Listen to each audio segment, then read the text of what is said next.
Joe Biden called those of us who are critical of Joe Biden and this administration yesterday squealing pigs. Over the objections, because they sound like squealing pigs. Over the objections of Romney. Over the objections, they sound like squealing pigs. Shouldn't have said that out loud. That's fantastic. Now, some people say, now, wait a minute, Glenn. This is diversity and inclusivity. These are lovers of all opinions, all lifestyles, all choices as valid.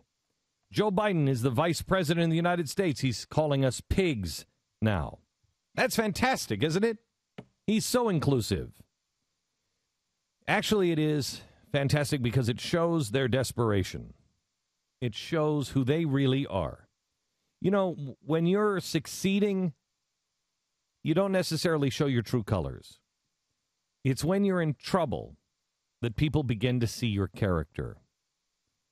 We don't have to worry about the name-calling nonsense because name-calling doesn't matter. Sticks and stones may break my bones, but calling me a pig really is ridiculous.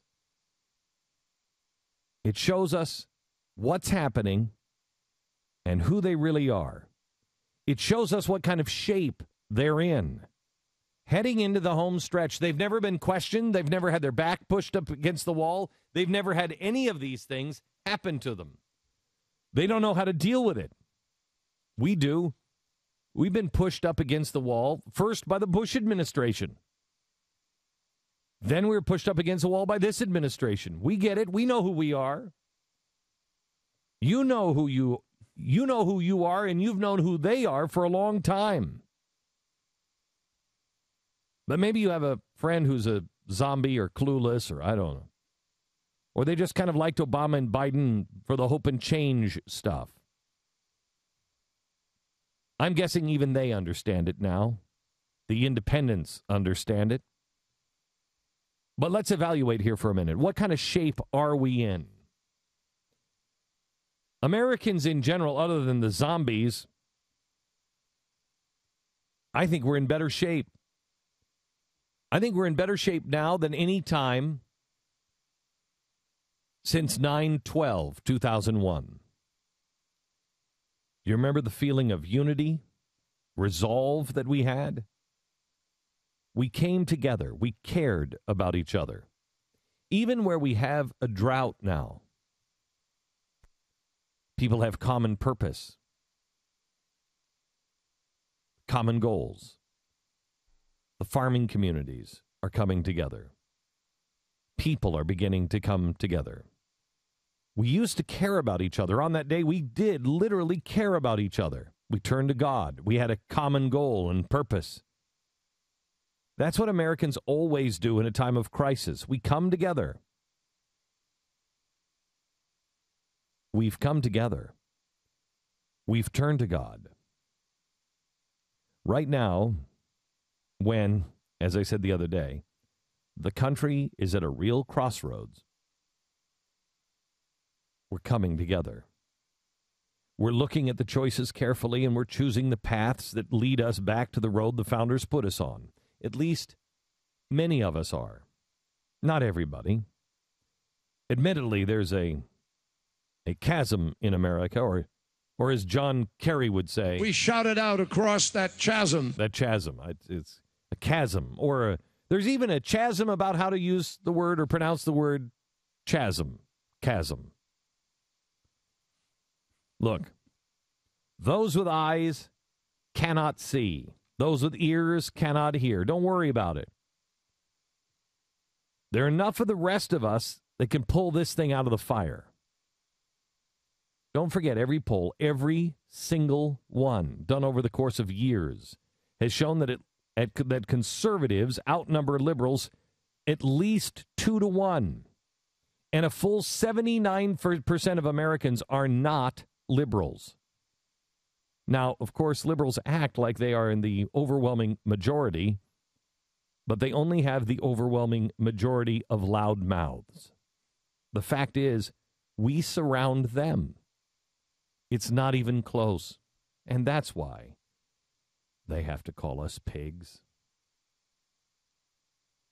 Bill O'Reilly was on the show yesterday and mentioned some inside information on the internal polling that the candidates do, both on the left and the right. Not the polls from CBS, the New York Times, or Rasmussen, but the polls the candidates do that they don't share.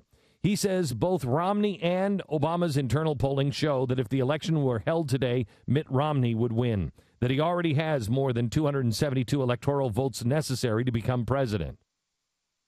Now, a lot can change between now and the election, but this is what I've been feeling for the last month or two. There is something going on in America. People are waking up. People are turning to God.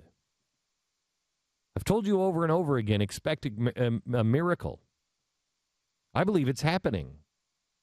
And I believe you can feel it. The protection of divine providence is alive and well in America. Now, this doesn't mean that we're not going to face some hard times. And if you've gone into the grocery store lately, you've seen it. Have you purchased a box of cereal lately? And that's only going to get worse. The price of corn and soybeans are higher. I think it's a record now. Record high.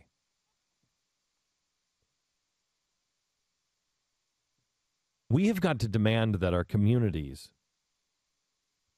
take care, that our neighborhoods take care, that our family has taken care, because trouble is coming with the economy. I did a show last night that's going to air on Friday about the Middle East and Israel. I had Lieutenant Colonel Cowan on. He is Special Forces Intel. I had a woman on from the CIA, former national security personnel. And I had General Jerry Boykin, military intelligence. These guys were freaked out. As close as I would say these guys ever do. You know, it was like they were like, ah! But they are always so calm and collected. And they were extraordinarily concerned about what's happening in the Middle East and how we are not prepared. And how the American people are not prepared. And if there is a disruption economically, have the American people been prepared? We'll do the right thing, as Todd Beamer did on the plane. And all of those who died in a field in Pennsylvania. If Americans know the facts, they'll do the right thing. And they don't need anybody to tell them to do it. They'll just do the right thing. That's what's coming. But you have to know the facts.